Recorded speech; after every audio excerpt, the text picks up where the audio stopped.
Imagine this: a massive army, 185,000 strong men, standing at the gates of Jerusalem.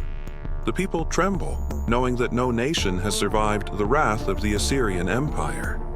The arrogant king Sennacherib mocks the God of Israel, convinced that no power can stop him. But in one single night, everything changes. Without a sword being drawn, the mighty warriors of Assyria fall, struck down by an unseen force. What happened? Who or what could bring such a sudden and decisive end to one of the most powerful armies of the ancient world? Today we uncover one of the most astonishing moments in biblical history, the night when one angel wiped out an entire army. Stay with me as we explore the incredible story of God's divine intervention, the prophecy that foretold it, and the lesson it holds for us today. The Assyrian Empire, known for its brutal conquests and merciless warfare, had laid waste to countless nations, and now its vast army of 185,000 soldiers stood poised to crush Jerusalem. The once mighty kingdom of Israel had already fallen, and now King Sennacherib sought to claim Judah as well. His general, Rabshakeh, mocked the people of Jerusalem, proclaiming that their God was powerless to save them. Within the city walls, King Hezekiah and his people were trapped, their fate seemingly sealed. The Assyrian war machine was unmatched.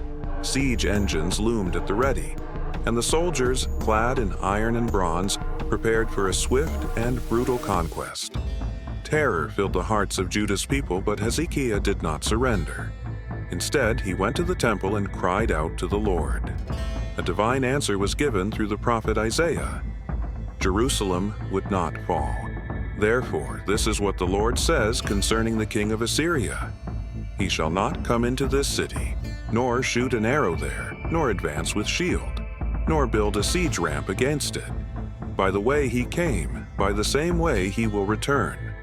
I will defend this city and save it for my sake and for the sake of my servant David. Isaiah 37:33-35. What followed that night would go down as one of the most astonishing acts of divine intervention in history.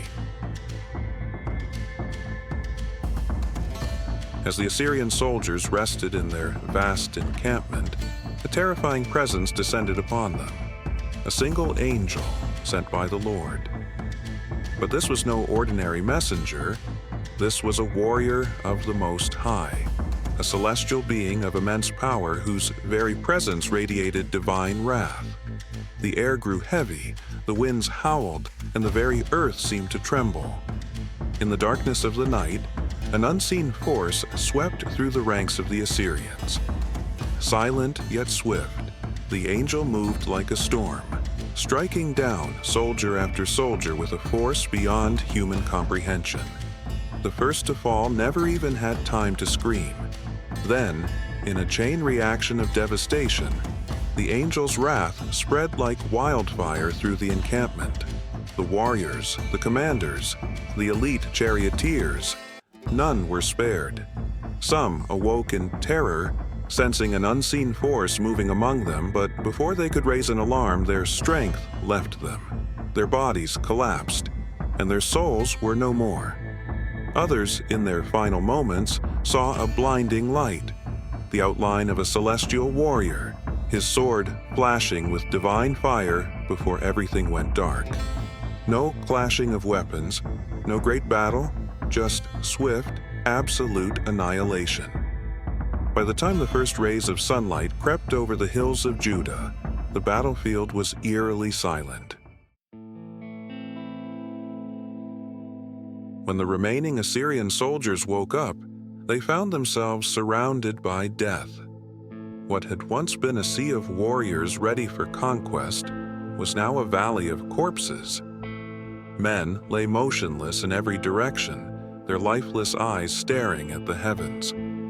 The air was thick with the scent of death, the weight of divine judgment heavy upon them. Fear consumed the survivors. Had the God of Israel himself fought against them? had they been cursed for defying the Lord. The once mighty Assyrian war machine was in ruins, without a single battle being fought. King Sennacherib, who had boasted that no god could stop him, now found himself humiliated and broken. In terror, he fled Jerusalem, never to return. The same ruler who had defied the God of Israel would later meet his own doom, not on the battlefield, but by the hands of his own sons in his own temple. This event was more than a military disaster for Assyria. It was a monumental display of God's power and justice. No army, no empire, no king, no matter how powerful, can stand against the will of the Almighty.